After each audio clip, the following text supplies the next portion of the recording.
నమస్తే, welcome to dot news. Junior NTR చాలా కాలం నుంచి రాజకీయాలకు దూరంగా ఉంటున్నారు.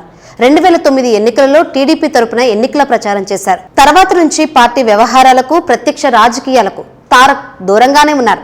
అయితే తన మద్దతు మాత్రం ఎప్పటికీ తెలుగుదేశం పార్టీకి ఉంటుందని చాలా సందర్భాలలో తారక్ చెప్పారు. గత ఏడాది నుంచి ఏపీ రాజకీయాలలో తారక్ పేరు విపరీతంగా మారుమోగిపోతుంది. చంద్రబాబు భార్య భువనేశ్వరి మీద విమర్శలు చేసిన సమయంలో తారక్ పెద్దగా రియాక్ట్ కాలేదని టీడీపీ కార్యకర్తలు ఆరోపించారు. బాబు అరెస్టు సమయంలో కూడా జూనియర్ ఎన్టీఆర్ స్పందించలేదు. దీనికి కారణం ఏంటనేది ఎవరికీ తెలియదు. తారక్కి అత్యంత సన్నిహితులైన వల్లభనేని వంశీ, కొడాలి నాని వైసీపీలో ఉన్నారు. దీంతో తారక్ పేరు, ఇమేజ్ను వారు ఎక్కువగా వాడుకుంటూ ఉంటారు. తెలుగుదేశం పార్టీలో కూడా జూనియర్ ఎన్టీఆర్ సపోర్టర్స్ చాలా మంది ఉన్నారు. టీడీపీ మీటింగులు ఎక్కడ జరిగినా జూనియర్ ఎన్టీఆర్ ఫోటోలతో, పార్టీ జెండాలపై తారక్ ఫోటోలు ముద్రించి హడావిడి చేస్తూ ఉంటారు. ఈ మధ్య వైసీపీ మీటింగ్లలో కూడా తారక్ ఫోటోలు కనిపిస్తూ ఉండడం విశేషం. ముఖ్యంగా కొడాలి, వల్లభనేని వంశీ నియోజకవర్గాలలో తారక్ ఫోటోలతో వైసీపీ అభిమానులు సందడి చేస్తూ ఉంటారు.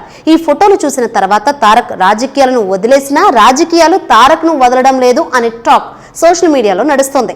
రెండు పార్టీలు ఎవరికి నచ్చిన విధంగా వారు జూనియర్ ఎన్టీఆర్ ఇమేజ్ను వాడేసుకుంటున్నారు అనే ప్రచారం జరుగుతోంది. అయితే తారక్ ప్రస్తుతం తన ఫోకస్ అంతా సినిమాల మీదనే పెట్టాడు. పాన్ ఇండియా బ్రాండ్ తెచ్చుకొని గ్లోబల్ స్టార్గా ఎస్టాబ్లిష్ అయ్యే ప్రయత్నంలో ఉన్నారని వార్తలు వినిపిస్తున్నాయి. అందుకే రాజకీయాల జోలికి వెళ్లడం లేదని టాక్.